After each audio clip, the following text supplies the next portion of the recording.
I remember the first day I moved in with him. His name was Andre, and in my head I believed that I was living the beginning of a true love story.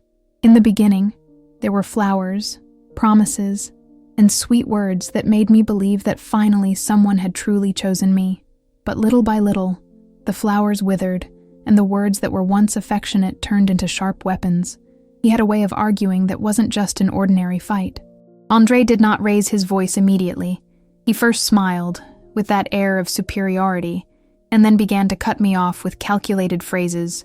"You'll never be enough. If it weren't for me, no one would look at you.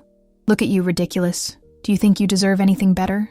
Each word came like an invisible knife, wounding me inside and leaving me silent. I remember one night when the argument started over a simple glass forgotten in the sink. I tried to explain, but he didn't want to listen. He didn't argue about the glass. He argued about who I was. "You're useless even for washing a dish. How do you think anyone is going to take you seriously in life?" he said, with that cool calm that made me tremble more than a scream. I cried in silence in the bathroom, afraid of making noise and provoking another flood of humiliation. The worst thing was the manipulation. Andre always managed to reverse situations. When I complained about his words, he said that I was too sensitive, that I needed to learn to be strong. When I kept quiet to avoid fights, he said that I was being cold, that it was my problem. And when I reacted, when I finally tried to defend myself, he turned the tables and called me crazy, unbalanced, ungrateful. I started to doubt my own sanity. There were days when I thought about leaving, but he knew exactly how to arrest me. All it took was a regretful look, a promise of change, a tight hug, accompanied by a, "I only do this because I love you." And I was. I stayed because I believed. I stayed because I was afraid. I stayed because I no longer remembered who I was without him. It was months living on a silent battlefield. Every day was a war, the war of speaking or being silent, of reacting or accepting, of trying to exist without provoking his fury. I looked at the mirror and no longer recognized my face. I no longer saw a sparkle in my eyes, only a deep emptiness. Today, as I tell it, it seems like a distant nightmare. But at that time, it was my reality. I lived with the narcissist, and only those who have been in this place know the weight of carrying a life full of fear, manipulation, and words that leave no visible marks, but heal forever inside the soul. In those months, it felt like my life was stuck in a never-ending cycle of ups and downs. Andre knew exactly how to dismantle my self-esteem and then rebuild myself just enough for me to continue by his side. I remember one time we were in the living room and he, with that cutting look, asked me why I still insisted on getting so ready if no one but him would want me. The tone of his voice was charged with contempt, and when I tried to answer, he laughed out loud, as if I were a joke. His laughter burned me inside more than any words. It was as if I was just a toy in his hands, something he could break and then stick back on when he felt like it. The discussions came like storms, unpredictable. All it took was a detail, a look, an innocent phrase, a gesture of distraction. He created situations out of nothing. "You're not listening to me properly. You always do this to annoy me. Are you hiding something from me?" I tried to stay calm, but Andre seemed to feed on my fragility. He would come closer, speak softly, and every word was laden with venom. "Look at you, always so desperate to please. It's pathetic." I started to lose track of time. Days and nights were mixed because I slept little, always alert, fearing his next explosion. The walls of the house held echoes of fights that were not just ordinary arguments, but emotional battles. He shouted that I was ungrateful, that without him I would have nothing, that everyone would abandon me if he wasn't with me. And when I cried, he turned his back and said that my crying was manipulation, that I made drama to victimize myself. The manipulation was so subtle that I began to believe his words. I began to think that maybe I was really incapable, that maybe he was right, and that I would never achieve anything without him. I remember one night when I sat in bed with a heavy heart and thought, maybe I deserve this. Maybe I'm really the problem. These words echoed in my mind like a sentence. And then came the other side, calculated repentance. After a whole night of insults and shouting, he would emerge in the morning with breakfast in bed, with a forced kiss and sweet words. You know I only lose my mind because I love you so much." I wanted to believe it. I had to believe it, because the alternative would be to face that I was living in an emotional prison from which I had no strength to get out. Humiliation in public has also become common. He made comments disguised as a joke in front of friends. "She's slow, but we let it go. If it weren't for me, she wouldn't even know how to pay a bill." Everyone laughed, including me, with that nervous laugh that hid the pain. I laughed because I was afraid of what awaited me later, if I showed displeasure. I laughed to survive. Gradually, I began to lose friendships. Andre made sure of that. I said that my friends were bad influences, that my family members didn't understand me. He placed himself as the only one who really loved me, and I isolated myself without realizing it. One day, when I looked around, I realized that I was alone, surrounded only by his voice, which occupied every space in my mind. His words were blades. "You're nothing without me. No one will ever want you. You should thank me every day that I'm still here." I cringed at these phrases, as if my soul shrank with it, and yet, somewhere inside me, there was still a spark of hope, a faint voice that said that this was not love, that I deserved more. But this voice was constantly drowned out by Andre's outbursts, humiliations, and the feeling that there was no way out. Living with him was like walking in a minefield. I never knew where to step. Any gesture could be interpreted as an offense. Any silence could be considered provocation. Any word could become fuel for another endless discussion. It was exhausting, as if each day was a test of endurance that I didn't know how long I could endure. And even when I thought about leaving, fear paralyzed me. The fear of his veiled threats. "Without me, you won't survive. If you try to leave me, you'll regret it." And the even greater fear of finding out that maybe he was right. I no longer trusted myself. This was the portrait of months of my life. Fights that consumed me. Humiliations that destroyed me in silence. Manipulations that made me doubt who I was. And in the middle of it, the question that echoed every night.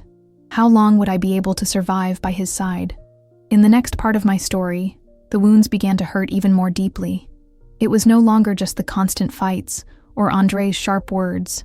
It was the weight of it all on my body, on my mind, on my faith in myself. I woke up every day with the feeling of stepping on broken glass, trying not to cut myself, but every step was inevitably painful. There was one night in particular that I will never forget. We were in the kitchen, and I, tired, left the pot on the fire a little longer. When he tasted the food, he slammed his plate against the sink and looked at me as if I had committed the worst of crimes. "You're not even good for cooking. It's useless," she shouted, and then came slowly approaching, without shouting anymore, but with that low, icy voice that made me tremble even more. "Look at you. Do you think anyone other than me could bear to live with this incompetence of yours?"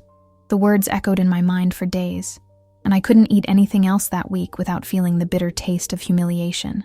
The manipulation, however, was the cruelest part. Andre knew how to extinguish the flame of my self-confidence, and then rekindle it just enough for me to stay there. After each storm came a moment of calculated calm. He would sit next to me, hold my hand, and say, "I overreacted, but you also need to change.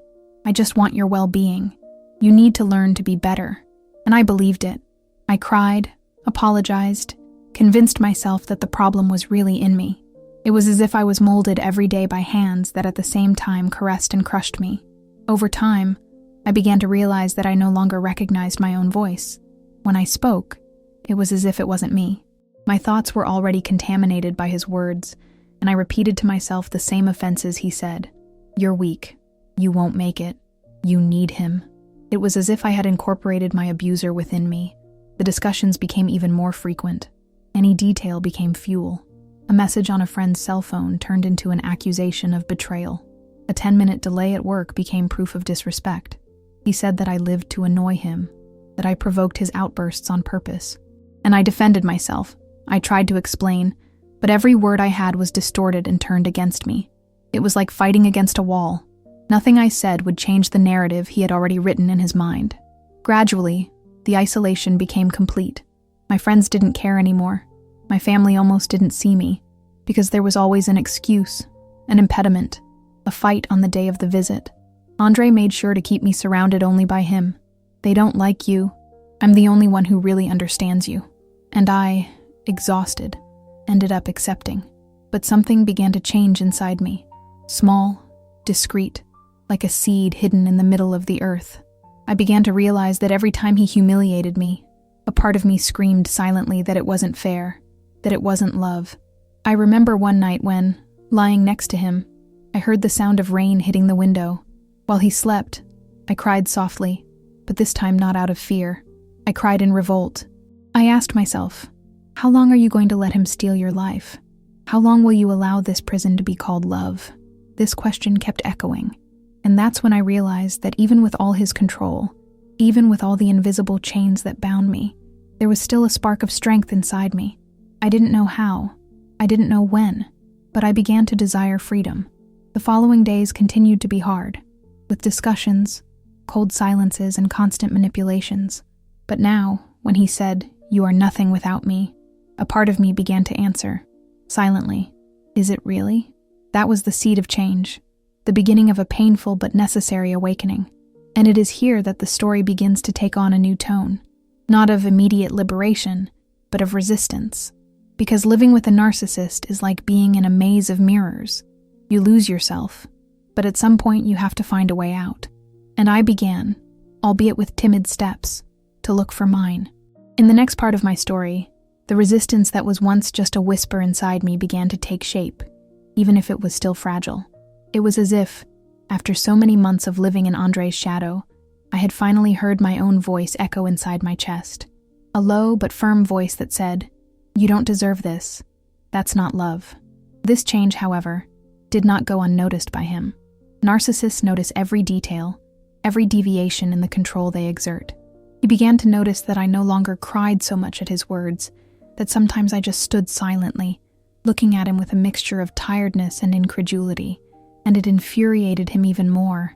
There was a night when he came home from work, angry. He threw the briefcase on the couch and asked me why I hadn't prepared the food exactly as he wanted. I tried to stay calm, explained that I hadn't had enough time. He approached, staring at me closely, and said in a cutting tone, "That's what you're only good for, and you can't even do that right. You are destroying my life with your disability." This time, however, something different happened inside me. Instead of feeling crushed, I felt a revolt grow. I stared at him, even with a trembling voice, and replied, "I'm not your maid, Andrew." The silence that followed was deafening. His eyes narrowed, and for a moment I thought he was going to assault me. But he just gave a cold smile and said, "Look who decided to have the courage. You don't last a week without me. Want to bet?" After that night, the fights intensified. He realized that he was losing control and tried to regain it in every way. Sometimes he came with screams, sharp words, humiliations. Other times he used the blame game, saying that I was destroying our relationship, that I was ungrateful for not recognizing everything he did for me. And when none of this worked, the role of victim came. "I'm only like this because you make me mad. If you changed, I'd be the perfect man." This cycle was exhausting. But now, even without strength, I no longer believed his every word. I listened, but deep down I thought, he's lying. He just wants to control me. This awareness was the first key to breaking the invisible prison in which I lived.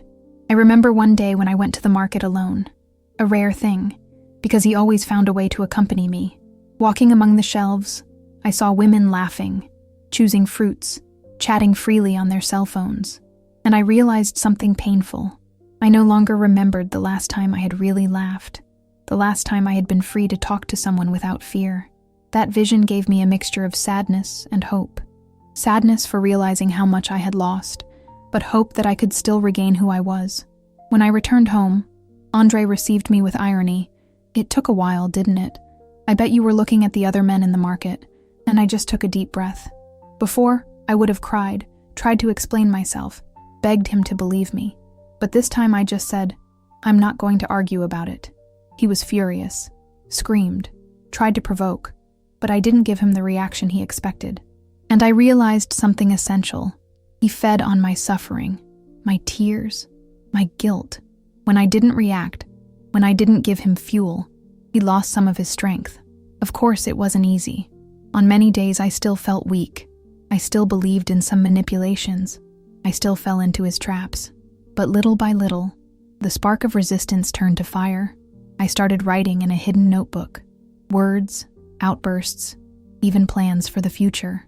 It was as if that notebook was proof that I still existed, that there was something inside me that Andre could not erase. The humiliations continued. The fights were daily.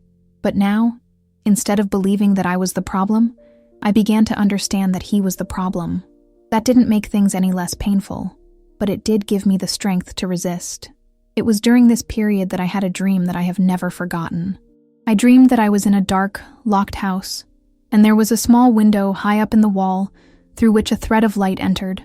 I would climb into a chair, reach out, and be able to touch the light. When I woke up, I cried. I cried because I understood that that dream was a sign from my heart. No matter how dark the prison in which I lived, there was a way out.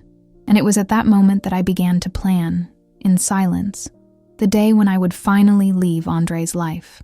I didn't know what it would be like. I didn't know if I would have the courage. But for the first time in months, I had one certainty. I wanted to be free. When the idea of leaving gained space within me, a mixture of fear and hope began to accompany me in every gesture. It was like carrying a precious secret inside my chest. I still lived with Andrew. I still heard his cutting words. I still faced the daily emotional storms.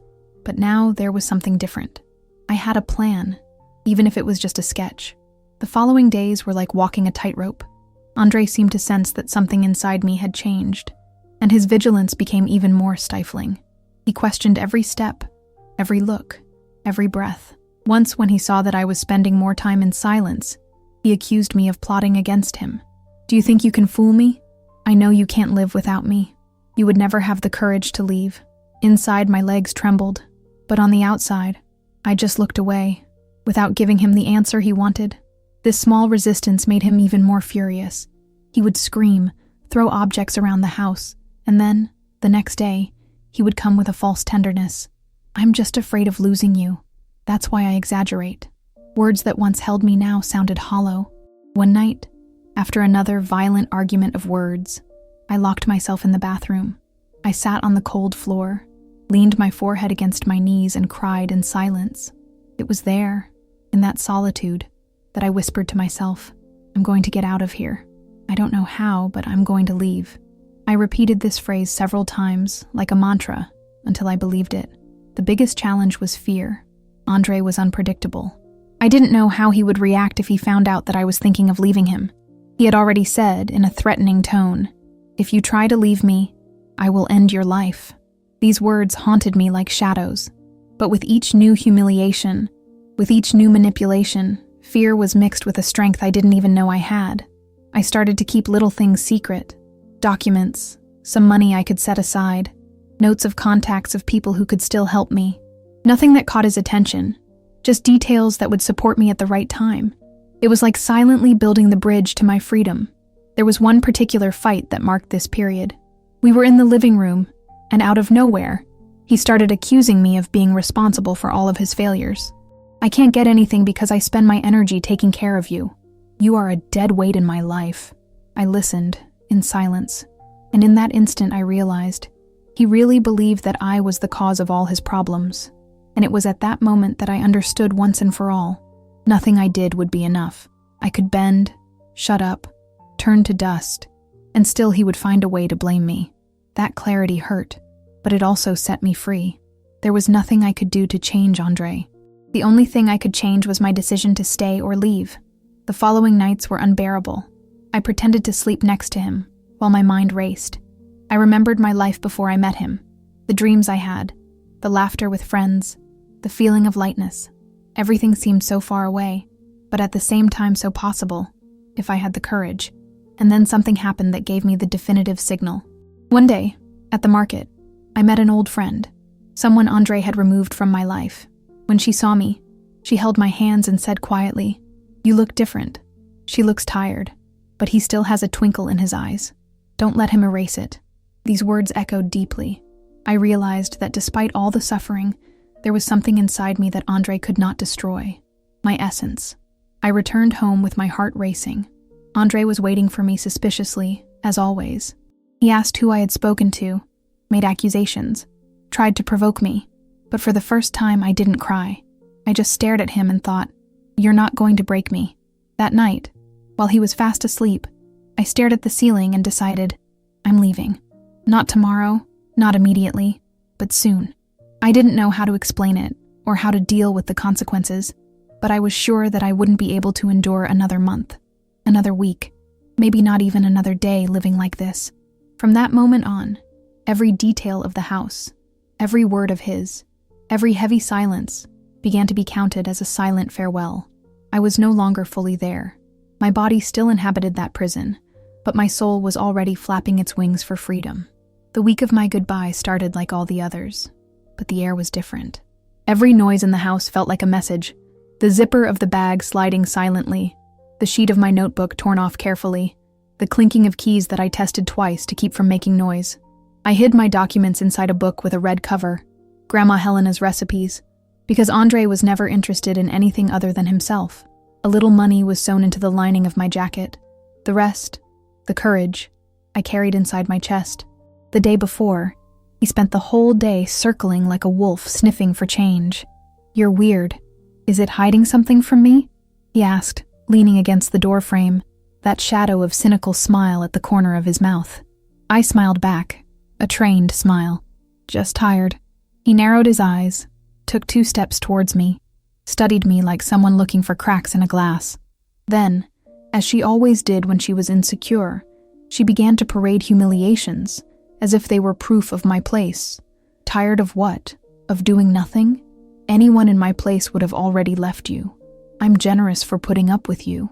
I swallowed the metallic taste of humiliation and kept quiet. Silence, at that moment, was a bridge. I needed to cross it without falling. At dawn, when he slept, I opened my notebook and reread what I had written in the last few days. You're not crazy. You are not weak. You don't deserve this. I copied a phone on my wrist with a blue pen. Livia, my childhood friend, whom I hadn't seen in months because of it. I agreed with her. If I sent just one, it meant, it's today. She would wait for me 2 streets down, in a silver car with its headlights off. I imagined the scene as someone rehearsing a play, getting up, putting on my sneakers, picking up my bag, closing the door without the lock snapping. To rehearse was to survive. But the next day, he came home early from work. My heart knocked me into my stomach. Andre dropped the keys on the table, without a sound. Do you think I don't know? He said. The question was suspended in the air. He walked around the room as if sniffing out a secret, opened the kitchen cupboard, moved my bag with his foot. Are you trying to punish me? Do you want to abandon me? I stood still, my hands cold. Don't start, Andrew. Doesn't it start? He laughed, dryly. I gave everything for you. And is that how you pay me? I felt the walls approach, breathed. I remembered my mantra. I am not your property. He moved closer until we were a few inches away. The voice came low, cutting. If you walk out this door, you'll find out who I really am. A part of me wanted to collapse. The other, the part that learned to recognize the trap, stood up. I've already figured it out. The phrase surprised me. She came out whole, clean, without trembling. He froze, then burst into a monologue. He blamed my drama, he blamed fate, he blamed my past. He even blamed the pot I had burned weeks before. The old repeated script that once held me back now only confirmed the truth. It wasn't going to change. When night came, I sent the card to Livia. I put the cookbook in my bag, put on my jacket, hid my cell phone in my bra. I had my hand on the doorknob when Andre's phone vibrated on the table. He went to answer. I walked, slowly, each step a grain of sand falling into the hourglass of fear. The door creaked a wire. He hung up the call. Where are you going? That was no longer a question. It was the crack of the cell. I said the first truth that occurred to me. I'm going to take some air. He gave a slanted smile. Come back in 5 minutes. I'll come back whenever I want. The smile dried up. You're testing my limit. I'm rescuing mine. I walked through the door. The corridor of the building looked like a hospital corridor. Long, white, cold. I pressed the elevator button, but changed my mind. I went downstairs, 2 flights at a time, my heart pounding my throat. On the ground floor, the doorman, Mr. Augusto, raised the head of the newspaper. Is everything okay, lady? Now it will stay. He nodded, as if he understood more than he said, and asked no questions. When I pushed the gate, the air of the street hit me like a dive. I no longer walked. I flew with legs. Livia was where she promised. When he saw me, he opened his arms and I collapsed, but for only 3 seconds. Then I sat in the passenger seat and said, "Drive." She drove it. In the rearview mirror, the street became small. Then it became a risk. Then it disappeared. The silence inside the car was a nest. I trembled. Livia held my hand on the shifter. "I'm here." He doesn't look back. I looked ahead and, for the first time in months, the future didn't look like a dark hallway. It looked like a road. It didn't take long for the phone to start ringing. First came the long, melodramatic messages. "Come back. I made a mistake. I can change. You know I love you." Then the fury. "Ungrateful. You destroyed my life." Then the veiled threats. "I know where you are." I took a breath and did what I had agreed with Livia. I blocked it. The silence after the blockade was a scare and a relief. It was like taking off a stuck earring that hurt the flesh. It hurts, then the skin breathes. I spent that night on the couch at Livia's house. The clock ticked sharply, and with each passing second, it was as if one less shackle fell to the ground. When sleep came, it was shallow and broken, but cleansed of nightmares. The next morning, I looked at myself in her bathroom mirror. The eyes were still red, the face tired, but there was something I hadn't seen in a long time. My expression. I existed again. Andre did not give up easily. Mutual friends started writing to me. "He's devastated. He says you abandoned him for no reason. He's only hard because he loves you." I felt the trap of the known discourse. Guilt trying to come back through the window. I answered everyone with the same simple sentence. "I don't feel safe with him. I ask you to respect my space." Some understood. Others have moved away. And everything was fine. Peace sometimes requires amputating bonds that have rotted. In the following days, I did what seemed impossible when I still lived with him. I made an appointment with a therapist, recovered my documents, exchanged passwords, asked Livia to accompany me to the building, to pick up the rest of my things with the manager present. Andre tried to turn the retreat into a spectacle. Messages, indirect, the staging of the betrayed man. But no theater can sustain itself when there is no audience. I was there as a visitor escorted by my own decision. In my notebook, now with new pages, I wrote, "My freedom is not against him. It's in favor of me." And I repeated, every day. When fear appeared, I invited him to sit next to me as if offering water to a weary traveler. "I see you. You came to protect me. But now I walk without crutches." Fear, when recognized, shrank, and the courage, fed, grew. One afternoon, as I walked alone through the neighborhood square, I felt the sun on my eyelids and began to cry, not of pain, but of relief. I remembered the first night at his house, the promises, the battlefield the room had become, the cutting words, the cold bathroom where I swore I would leave. I left. And there was, there, in the middle of the square, a girl inside me who danced barefoot, without fear of making noise. Andre continued to exist as a distant echo, sometimes a piece of news, sometimes an old comment that someone rescued. But over time, his voice inside me became smaller, until it lost its strength. I learned to listen to myself again. I learned not to apologize for breathing. I learned to say no, with the same sweetness with which I once said yes. I recovered from myself, and that was bigger than getting anything back. I lived with a narcissist for months. I saw what manipulation does to a soul, how humiliation corrodes in silence, how eternal arguments can erase the sparkle of a gaze.